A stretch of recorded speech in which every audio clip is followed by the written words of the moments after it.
Vitajte pri počúvaní podcastu Srdce do biznisu. Rozhovoroch o tom, ako sa mať v práci dobre, zvládať každodenné situácie s väčšou ľahkosťou, naplno využiť svoj potenciál a rešpektovať svoje limity. O nás, o ľuďoch v pracovnom prostredí, prakticky a vecne so psychologičkami a trénerkami zo spoločnosti Timan, Martinou Šarišskou a Janou Oleksovou. Jani, obľúbené slovo. Prečo? Veľakrát počúvané na pracovisku, doma. A prečo by sme sa ho nemali pýtať? Prečo problém? Výborne. Poďme to možno zaramcovať. Prečo má svoje miesto v našich životoch, ale my sa ho pýtame aj tam, kde to miesto nemá. Tak ak si už aj poslucháči v našich podcastoch všimli, prečo je tvoja obľúbená otázka, pretože sa snažíš porozumieť, čo je za našim správaním a čo je, alebo z čoho vychádza to naše správanie, z čoho pramení. A v tomto kontexte tá otázka, prečo má obrovské miesto. Prečo z môjho pohľadu patrí do mysli odborníka, do mysli vedca, akéhokoľvek odborníka, ktorý tú tému skúma a snaží sa porozumieť mechanizmom správania. Čiže či už je to psychológ, politológ, sociológ, alebo iný odborník nemá lepšiu otázku ako prečo, po ktorej má ísť. Takže kľudne si ju tu nechaj, tebe ju ja zobrať nechcem. Ja ju chcem zobrať ľuďom, ktorí sa napríklad v konflikte bežne na pracovisku, laici, alebo teda nie odborníci, ktorí analýzujú ten konflikt, ale ľudia, ktorí v ňom sú, začnú pýtať prečo. Prečo sa správaš tak, ako sa správaš? Prečo si to urobil? Prečo si mi to povedal? Hej.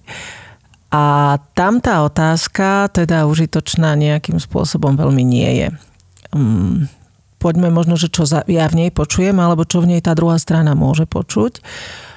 Otázka prečo niekedy vedie k takej automatickej obhajobe. Že mňa, keď sa niekto opýta, prečo si začala robiť v Timane, prečo robíš podcast, tak automaticky vedie ma k také, nemala som? Alebo, no vieš, je to pre mňa dôležité, že začínam vysvetľovať, začínam sa obhajovať sa. Aj keď tá otázka mohla byť zvedavá, ona v sebe vôbec nemusí mať žiaden prvok obvinenia, útoku, ale automaticky ja už tam počujem, a prečo nie? Alebo takéto lebo. Automaticky, neviem, keď sa povie prečo, že možno tam počuješ aj svojich rodičov alebo učiteľov. Čiže možno to je to, čo nám potom spúšťa tú poplachovú reakciu alebo obrannú reakciu. Áno, čiže jedna z tých možností je, že je to taká otázka, ktorá vedie tú druhú stranu do obrany a nie do otvorenej hlavy a do otvoreného riešenia. A to je zaujímavé, že lebo aj v coachingu alebo vôbec v coachingovom manažerskom štýle je dobré klásť otvorené otázky a prečo otvára tú komunikáciu, čiže dalo by sa to považovať za otvorenú otázku, aj napriek tomu to nefunguje. Tak, a skúsme hľadať, že prečo je to tak. Ešte ďalšie. Otázka prečo nemá takú ľahkú odpoveď, keď sa bavíme o človeku. Hej, prečo sa ku mne takto správa? Prečo to povedal?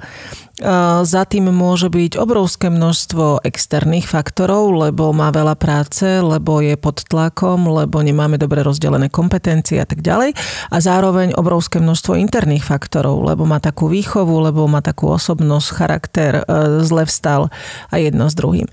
A ja sa snažím tej situácii porozumieť, tak si vyberem nejakú jednu dostupnú odpoveď, jedno lebo, ale tých lebo preto patria do rúk odborníka, môže byť hrozne veľa. Čiže ja aj keď nájdem ako keby odpoveď na tú otázku prečo, tak mi to vôbec nemusí byť užitočné, lebo neviem. Lebo tých faktorov môže byť strašne veľa, že je to taká rýchla odpoveď, ale nemusí to byť tá správna odpoveď. No a čiže máme tam takú tú obranu, že tá otázka, prečo môže spúšťať obranu tej druhej strany alebo potrebu vyviňovania. Máme to, že môže nás viesť k veľmi simplicitným alebo takým zjednodušeným záverom. A uspokojíme sa s tým, lebo on je taký, hej? Lebo je zle vychovaný. lebo pozri, nevie si zorganizovať čas. A potom ja na tom príbehu trvám, na tej svojej odpovedi, ktorú som si našla a nemám citlivosť a vnímavosť voči ostatným tým faktorom, ktoré ovplyvnili správanie toho človeka a neposúva nás to v tej diskusii ďalej. Ja budem hovoriť, no ty si taký a s tebou sa nedá. Ja tam počujem akoby dva typy prečo, že ja sa teba opýtam, prečo si to urobil, ale ja si to môžem aj v hlave túto otázku dávať, že prečo to on urobil. Tak? To je? Tak. Čiže nemal by som to ani tam, ani tam. Ani tam, ani tam. A čo potom môžem použiť namiesto tejto otázky? Ešte ti poviem, poviem ti, že ktoré otázky ja vnímam ako lepšie, ale však je to na každom z nás, ako sa rozhodneme. Ale ešte jedna vec, mne tam s tým prečo ide, že tá otázka prečo je taká zameraná na tú minulosť. Že prečo si to urobil, prečo si to povedal, prečo som ja takto reagovala. Aj tie otázky, ty si to veľmi pekne povedal, že my sa veľa pýtame prečo aj samých seba, čím sa niekedy vlastne len prehlbujeme v tom trápení, lebo keď sa ja stále budem pýtať, prečo som takto reagovala, hej? Kurník šopa, tam sa dá ísť roky dozadu, prečo som takto reagovala. A je to veľmi otázka zameraná na minulosť pre mňa a ideme do tých príčin, ktoré už v podstate nevieme zmeniť. Ani keby sme tú koreňovú hneď v tejto chvíli odhalili, tak v tomto rozhovore pravdepodobne alebo v tej danej pracovnej situácii nám až tak nepomôže k tomu riešeniu. Ak ja nájdem to prečo u neho, že to má zlou výchovou, tak ako mi to pomôže pre riešenie toho nášho sporu, ktorý dneska riešime. Tak to je možno také tretie, že prečo ja nemám rada prečo. No a čo ja vnímam ako lepšie a ako užitočnejšie, mi príde otázka ako a čo, ktoré sú zamerané na riešenie a na budúcnosť alebo na nejaký taký želaný stav. Čiže môžeme zamerať na budúcnosť, čo si želáme v tom vzťahu, ako to chceme mať, ako má tá naša spolupráca vyzerať, čo potrebujeme urobiť, čo chceme robiť inak. A môže byť zameraná na prítomnosť, ako inak to teraz vieme urobiť, čo viem urobiť pre ten náš vzťah, ako viem zmeniť svoj postoj v tejto chvíli, a ako chcem, aby sme spolu komunikovali. Hej, čiže dá sa rôzne alternovať tá otázka ako a čo, ale z môjho pohľadu, no skúsme si to možno na príklade, že keď sa ťa opýtam, prečo si to povedala? Čiže tie otázky ako a čo ponúkajú takéto širšie rozmýšľanie o tom probléme a sú z môjho pohľadu viacej riešiteľské a menej obviňujúce alebo menej historizujúce. Čiže keby ja som povedala niečo, čo sa ťa dotkne, hej, že ja poviem, že tieto podcasty by sme mali nahrávať cez víkendy a nie cez týždeň, ale ty cez víkendy chceš byť so svojou rodinou, tak namiesto toho, aby si sa zamýšľala nad tým, prečo som to povedala, tak dokážeš povedať, čo ideme robiť preto, aby sme boli obidve spokojné? Výborne. Dobre som to pochopila? Áno, to môže byť pekný príklad toho. Hej, čiže sa zameriam nie toho, ako a prečo to tak chceš, a prečo to tak myslíš, hej, takéto skúmanie, ale viem povedať možno čo to otázkou, alebo čo by ti to riešilo, v čom je to pre teba dôležité, aby to bolo cez víkendy, aká je tvoja predstava, čo viem urobiť ja inak, aby sme našli to riešenie. Čiže nestrácam čas sa rýpaním v tých príčinách a v tom probléme, ale sústredím sa na to riešenie, že dobre, tak takto mi to nevyhovuje, čo vieme urobiť preto, aby to bolo lepšie. Ako to budeme robiť v budúcnosti. Čiže riešim už veci dopredu. Tak. A keď naozaj narazím možno na nejakú, lebo ja ak si pamätáš, na začiatku som vravela, že pre mňa otázka, prečo k odborníkovi patrí. Hej?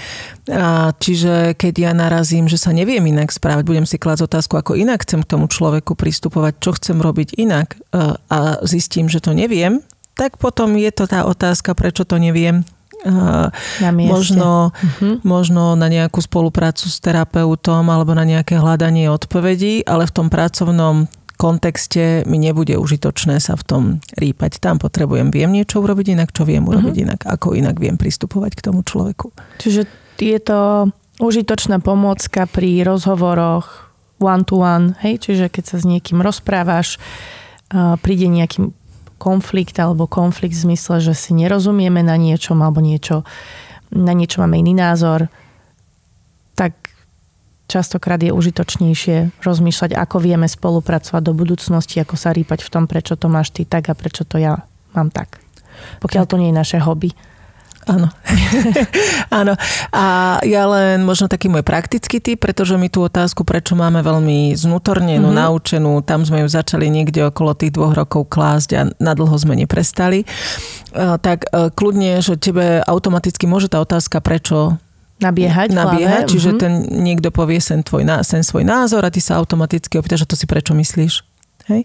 Ale viem si to, ja napríklad u seba to robím tak, že si to zvedomím, že som túto otázku položila a poviem, počkaj, opýtam sa inak, z čoho vychádza ten tvoj názor, alebo ako ty o tom uvažuješ, čo za tým máš a normálne sa opravím, lebo nie je to také ľahké u seba stopnúť, keď sme na to naučení. Takže to je také moje povzbudenie, že nebojme sa, keď sa aj to prečo opýtame, ešte tú otázku skúsiť preramcovať inak. Čiže už len to, že sa opýtam, ako o tom rozmýšľaš, ten človek nemá potrebu sa brániť, ako keď sa pýtaš, prečo o tom rozmýšľaš takto, ako o tom rozmýšľaš. Tak, otvára to širšiu diskusiu. Áno. Čiže zastaviť sa, aj keď to vyslovím, zastaviť sa, zmeniť tú formuláciu a prejsť do takej konštruktívnej roviny zameranej na to riešenie. Nie na to hľadanie nejakého vynika alebo príčin. Alebo odhalovania minulosti. Dobre, tak to poďme skúsiť. Ďakujem. A ako to máte vy? Aké ďalšie témy vás zaujímajú? Tešíme sa na vaše komenty, postrehy a námety na rozhovory na podcast@timan.sk. Sledujte nás na sociálnych sieťach Facebook a LinkedIn.